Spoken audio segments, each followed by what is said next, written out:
చాలామంది డైరెక్టర్లు ఈ క్యారెక్టర్ మీకే అమ్మ మీకే ఇస్తాము, ఇది మీకోసం రాసింది అని మిమ్మల్ని అప్రోచ్ అయ్యి తర్వాత ఇవ్వకుండా వేరే వాళ్ళని పెట్టుకోవటం అట్లా ఎప్పుడైనా జరిగిందా?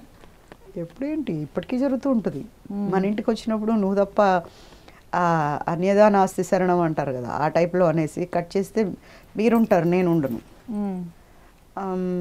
ఏం జరిగింది ఏంటి నేను అంత దూరం పోను, ఎందుకంటే మనకే ఇన్ని ఉంటాయి నెత్తి మీద, మళ్ళీ దీన్ని కూడా నెత్తి కిందకి ఎక్కించుకోవటం మనం లేం అయిపోయింది. కేల్కతం దుకాన్ బార్ ఎప్పుడైనా కనిపించినప్పుడు బాగున్నారా అంటే ఆయన తలెత్తుకోలేడు, నేను కాదు. బాగున్నారా సార్, సినిమా అయిపోయిందా, గాడ్ బ్లెస్ యూ, తొందరగా రిలీజ్ చేసుకోండి అని చెప్పి వెళ్ళిపోతాం. నేను దాని గురించి ఇంకా ఆలోచించాను.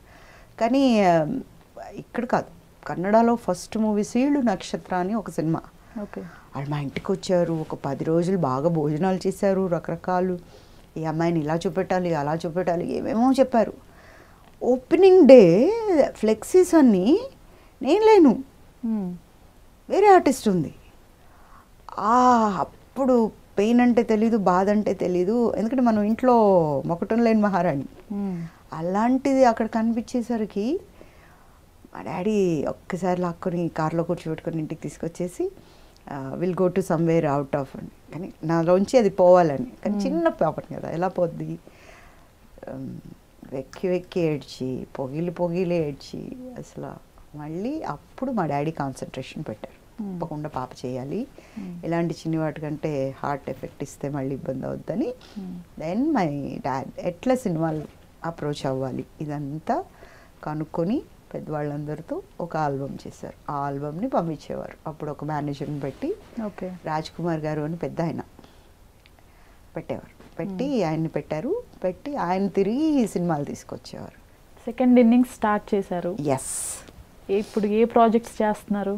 ఇంకా మనకి షూటింగ్స్ అయితే ఫుల్ ప్లెడ్జ్డ్గా స్టార్ట్ అవ్వలేదు. అందులో ఇప్పుడు శూన్యమాసం స్టార్ట్ అవుతుంది కాబట్టి మళ్ళీ మనకు ఏంటిది భోగితో పోద్ది అంటారు కదా, సంక్రాంతి నుంచి స్టార్ట్ అవుతాయి. So I'm also waiting for that and I have to work more movies. ఏవైనా సైన్ చేశారా? 2 సైన్ చేసేసాను. ఓకే. ఇంకా కొంచెం మూవీస్ అండి, సీరియల్స్? మూవీస్ సీరియల్స్ అడుగుతున్నారు. అంటే ఇక్కడ ప్రాబ్లం ఏమొస్తుందంటే సీరియల్స్ అంటే టైం ఎక్కువ కావాలి, మూవీస్ అయితే కొంచెం పటపట చేసుకొని వెళ్ళిపోవచ్చు, 2 రోజులు 3 రోజులు అంటే చేసేయచ్చు. చూడాలి, ఏదైనా మంచి క్యారెక్టర్ పడినప్పుడు లీడ్ రోల్ పడిందంటే సీరియల్ కూడా అలాంటిది. పర్టికులర్గా ఇలాంటి క్యారెక్టర్ చేయాలి అని ఏదైనా ఉందా మీకు? డ్రీమ్ రోల్ అంటారు. రెండు ఉన్నాయి.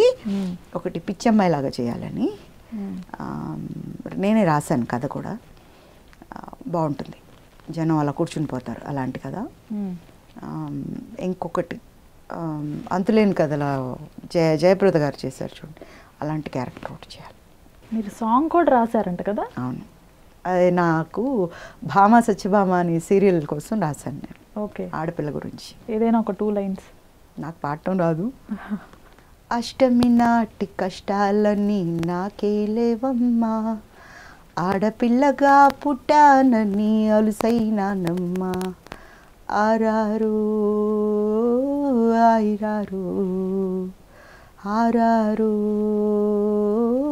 ఆయిరారు, బావా బావా నాన్నని బావే ముంచాడు, బావ తప్ప ఏమి తెలియని నాకు ఏదో పట్టింది, ఆరారు ఆయిరారు. సూపర్ అండి, చాలా బాగా పాడారు. అయ్యో రాదమ్మా, అది అలా ఉంటే బాగుంటుంది అని రాసుకున్నాను. అన్ని అమ్మాయిలు పడే కష్టాలు.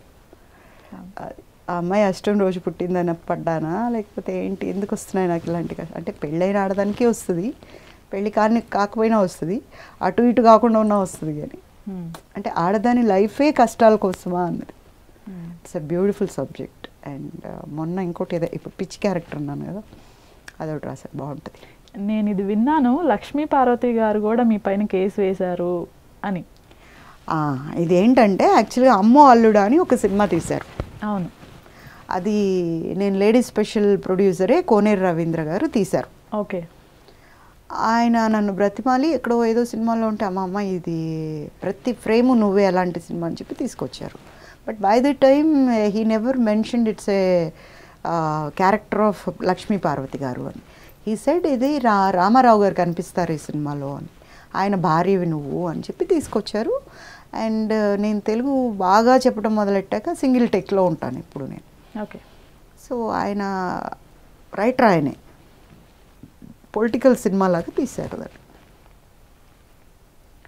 నేను ఒక సినిమా ఆ సినిమా క్లైమాక్స్ చేస్తున్నాము. ఎన్టీ రామారావు గారు చనిపోయినప్పుడు రఘునాథ్ రెడ్డి గారు చేశారు.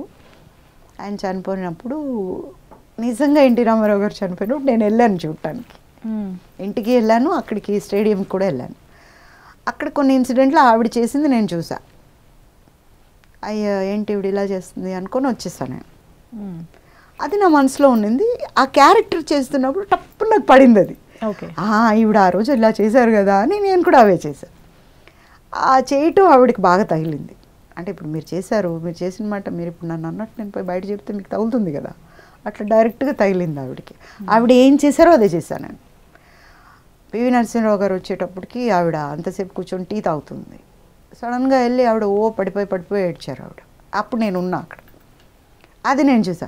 ఓహో ఫస్ట్ మామూలుగా కూర్చోవాలి, ఎవరైనా వస్తే బాగా ఏడవాలి, ఓహో ఇది అనే పాయింట్ కూర్చొని అది అలాగే ప్రింట్ కొట్టా. కట్ చేస్తే బాంబులతో లేపేస్తాను ఇల్లు, నీవు ఎక్కడికి వెళ్తే నీ ముఖం మీద యాసిడ్ పోస్తాం, ఆ తర్వాత నీ మీద కేసు పెడతాం అని పెట్టారు. మళ్ళీ వాళ్ళు చూసుకున్నారు. ఆ అమ్మాయికి నాకేం సంబంధం అండి, ఆవిడే మళ్ళీ మంచి సినిమా మామూలుగా మా సినిమా కూడా చెయ్యి అని చెప్పి నాకు డబ్బులు ఇస్తే నేను సినిమా చేస్తా. నేను ఆర్టిస్ట్, నేను ఎవరికైనా చేస్తా.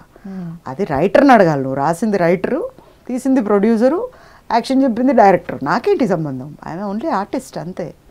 నేను కాదు కదా, నేను మీరు అవ్వలేను, నేనే. అలా అంతే తేలిపోయింది. తర్వాత నేను 2-3 సార్లు ఫంక్షన్స్లో కలిసినప్పుడు కూడా నాతో సరిగ్గా మాట్లాడరు ఆవిడ. ఓకే. ఓకే అలా తిప్పుకొని వెళ్ళిపోతారు.